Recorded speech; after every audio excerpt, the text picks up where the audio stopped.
Alors restent les trois contes harmonie. Et les trois contes harmonie, ils sont encore plus étonnants. Le premier s'intitule La Bonne Mort. Il s'agit d'un jeune homme, Octave de Fonclare, qui se trouve perturbé par un problème personnel qui est le problème de tous les jeunes gens, à savoir qu'il a des désirs inassouvis de passions amoureuses, de désirs amoureux, de désirs, on va dire les mots comme on les aime à l'heure actuelle, sexuels. Maurras n'emploie pas ce mot-là parce qu'il était d'une autre époque et surtout parce qu'il avait de l'élégance.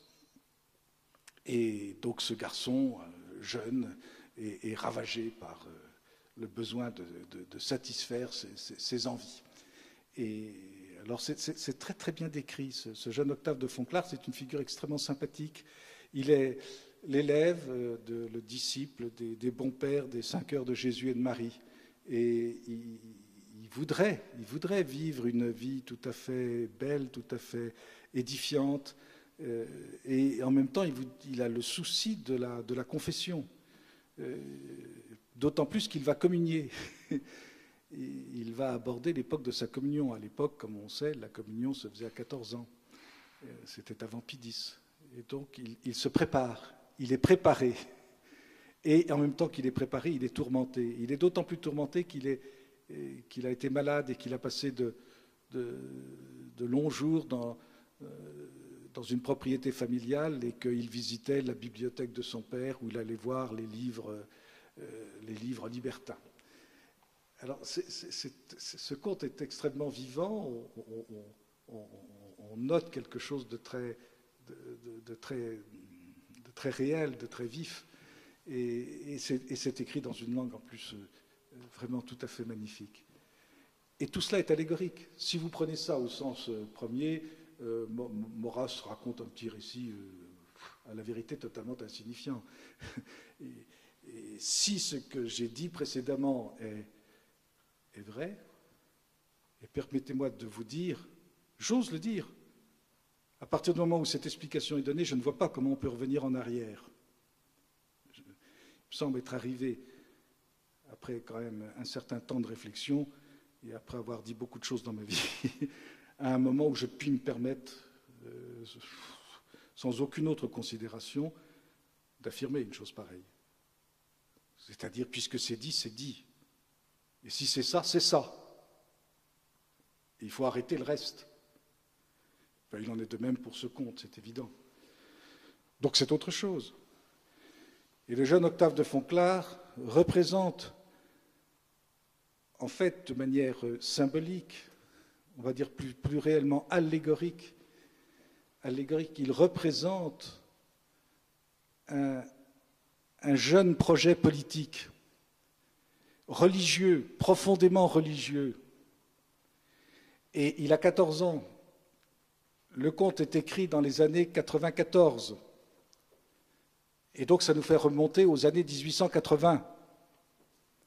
Maurras est né en 1868. Alors il ne s'agit pas de Maurras, ce n'est pas un conte-jeu. Mais on voit très bien qu'il s'agit d'un jeune projet politique qui est arrivé dans une certaine jeunesse de cette époque-là, des années 1880. Et cette jeunesse, elle est encore monarchiste.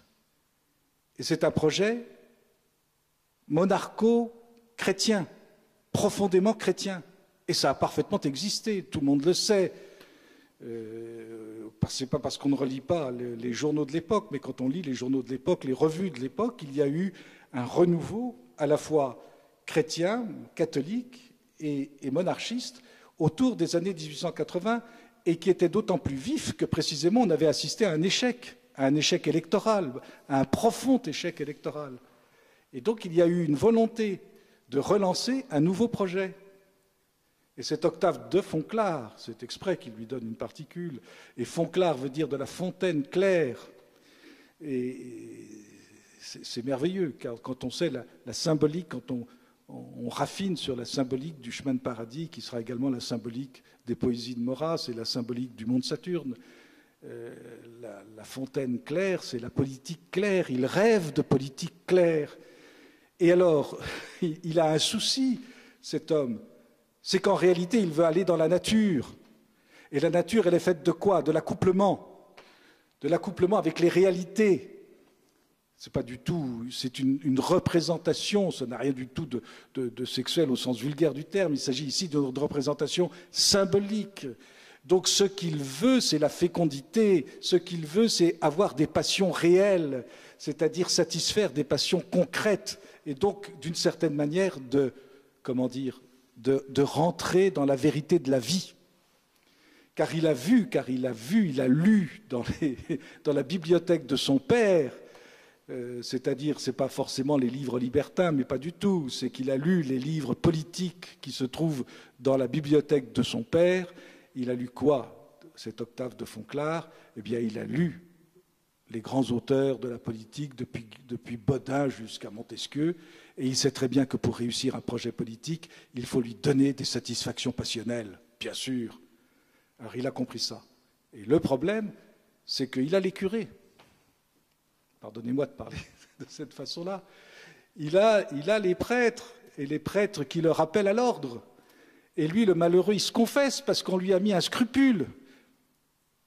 Mais, j'allais dire, mais nous avons connu ça, moi j'ai connu ça. Quand j'avais 14 ans et que j'étais passionné, pardonnez-moi de parler de moi, ça ne se fait pas. Enfin, nous avons, quelques-uns d'entre nous, connu ça. Quand nous avions 14 ans, nous nous battions pour le roi dans les cours de récréation, on se battait pour l'Algérie française dans les cours de récréation, et on se faisait gronder par nos prêtres, qu'on aimait bien, qu'on admirait, et qui nous disaient « on ne fait pas de politique, on ne fait pas de politique, on ne fait pas de politique, c'est un péché de faire de la politique. Si tu veux t'approcher de la communion, et la communion, alors on leur demandait « mais qu'est-ce que c'est que la communion ?» Il faut bien se rendre compte, Maurras va très loin, alors on dira que c'est blasphématoire, et lui il précisera « non, ce n'est pas blasphématoire ». Ça peut avoir des apparences blasphématoires. Mais à quoi ressemble cette communion d'Octave de Fonclare? C'est cette communion à laquelle on veut nous faire participer, c'est-à-dire la communion à un Christ qui est un Christ démocrate. Voilà à quoi on voulait le faire communier, le jeune Octave de Fonclare. Un Christ démocrate qui nous interdit de faire de la politique réelle pour faire gagner le bon parti. Et lui, ce qu'il veut faire, c'est faire gagner le bon parti. Et ce sont les prêtres eux-mêmes qui le lui interdisent. Alors Octave de Fonclare, il n'en peut plus. Je passe sur tous les détails de ce conte qui est extraordinaire parce qu'il est extrêmement bien, j'allais dire très bien minuté, très bien horlogé. Paragraphe après paragraphe, on revit tous les drames de l'époque. Il suffit de se reporter aux coupures de presse de l'époque pour se rendre compte à quel point, y compris les élections, sont notées dans ce petit conte. Et toujours est-il que le jeune Octave de Fonclare n'a plus qu'une solution. Puisque, à la suite après le ralliement, et en raison des stratégies du parti clérical, il n'est plus possible de se recommander de Dieu, de se recommander du Sacré-Cœur pour mener le projet royal, puisqu'il n'est plus possible d'aller à Reims en nom de Dieu. Eh bien, Octave de Fonclare décide que c'est en non-nature. Mais oui, et ce sera l'œuvre de Maurras. Puisqu'on ne peut plus dire que c'est en non-Dieu, eh bien, ça sera en non-nature et en non-histoire que l'on va faire la démonstration royaliste. Et Octave de Fonclare décide de se suicider, mais avec l'accord de la Sainte Vierge. Et il met autour de son cou, avant de mettre le licou d'un cordon qui est en plus de ça un cordon de sacristie. Il faut le faire. Tout est allégorique. Il se met autour du cou le scapulaire, bien sûr, je cherche le mot, pardonnez-moi. Je ne savais pas le chercher, tout le monde le connaît. Voilà, et donc il se met le scapulaire de la Sainte Vierge, il l'a autour du cou. Et c'est extraordinaire, la fin, je vais vous la lire.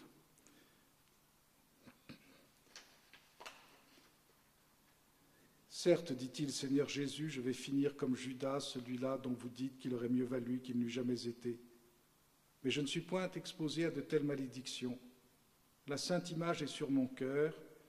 In quo quis moriens, dit votre mère immaculée. que si l'Église m'a menti sur les vertus du scapulaire, au Seigneur Jésus, elle porte toute la charge du péché. Mais il se signe encore, il murmure un « souvenez-vous » à l'intention de son confesseur. Ne l'inquiétez pas, bienheureuse Marie, et qu'il ne vous soit point comptable de ma faim. Il dit aussi une oraison au premier moine du Carmel, à Élie, le prophète qui siège en paradis sans avoir dépouillé la chair. Et à quel point c'est important. Le prophète qui siège en paradis sans avoir dépouillé la chair. Et s'étant assuré que les rubans du Saint-Habit sont bien exactement pendus sur sa poitrine à la place marquée, il n'oublie point de refermer avec soin par-dessus tous ses vêtements pour que le scapulaire ne puisse être ravi par aucun artifice, ni glisser non plus au dehors, ni se rompre contre une agrafe. Toutes ces précautions, une fois prises, son regard désireux se répand comme une onde qui passe sur les merveilles variées qui font le jardin de la vie. Il souhaite de consommer quelques péchés encore, et le temps le pressant, il envoie un baiser à l'image d'Amine qui flotte à l'Orient, à la place où vient de pâlir une étoile tardive. Toute sa chair est soulevée d'émoi délicieux, il se sent palpiter, il resserre le nœud qu'il a formé lui-même autour de sa gorge, s'élance du balcon de pierre et fait comme il a résolu. Et maintenant, alors, il a une allure prophétique. Il fait par là même un geste prophétique. Et maintenant, son corps fluet comme la tête des cyprès se balance dans la lumière. Comme les cloches des chapelles, il répond au vent matinal. Et le jeune soleil, ayant enfin bondi au ciel, le revêt de riche clarté. Rien ne serait plus beau que cette chair resplendissante, cette chair politique, c'est ça ce que ça veut dire. N'était le feu serein, couleur de la première aurore, qu'est devenue au même instant son âme délivrée. Vêtue de confiance, elle s'avance hors du monde, accompagnée de flûtes et de chants nuptiaux.